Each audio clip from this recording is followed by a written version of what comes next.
বন্ধু জানো তাহলে তো ওরা একটা সার্ভিস ডাউন লাগে কি যে দেই रुको जरा।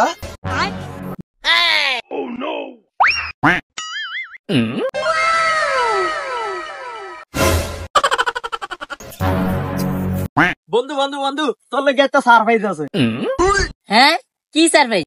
আরে বৈশাখ মাসে তোর লেগে একটা সারপ্রাইজ আনছি ভাই। সাই বন্ধু আমার লিয়ে কি সার্ভিস আনছিস তুই?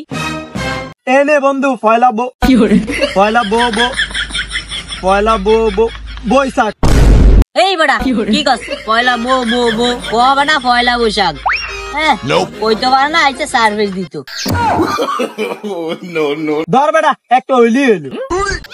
দে বুঝলাম অন্যায় পয়লা বৈশাখ। পয়লা বৈশাখে কি করা যায় কত? পয়লা বৈশাখ তো ঠিক আছে, আম কাঁঠাল তো ফাঁকে নাই, ল আমরা যাই কাঁচা আমের ভর্তা খাই। পয়লা বৈশাখ ঠিক আছে, নিজের গাছের আম খাম না, মানুষের গাছের আম চুরি করে খাম। এবার পয়লা বৈশাখে মানুষের কাছে আম চুরি করে খেতাম, যদি ধরা গে তাহলে তো ভিডিও। আরে বেটা দূরের দিকে যাম, তোর মানুষজন থাকবো না। তুই এখন একটা কাম কর, তুই বাইরের দিকে যা, যা নুন মরিচ গোসা, আর আমি বাইরের দিকে বাসা যা দাও বুড়ি লই। আচ্ছা ঠিক আছে, ল বাইর দিকে যাই।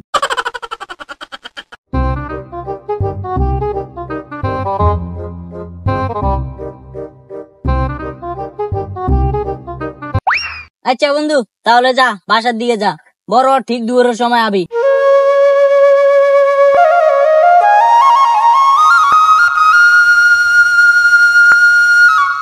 তাহলে তুই আইসত লবণ মরিচ ঠিক মতন লইছ? এই যে লবণ মরিচ তুই দাও আনছিস? না রে বন্ধু আনতেই নেই, মায় বাসায় দাও দিয়া কাম করে, অন কি যে করি। আরে বেটা তুই চিন্তা করস, ইট আছে না ইট দিয়ে হাড়ে খামায়। দেখিস আমি কিন্তু গাছে উঠুম, আশেপাশে মানুষজন চাইস, আবার ধরা খাওয়াই দিস না।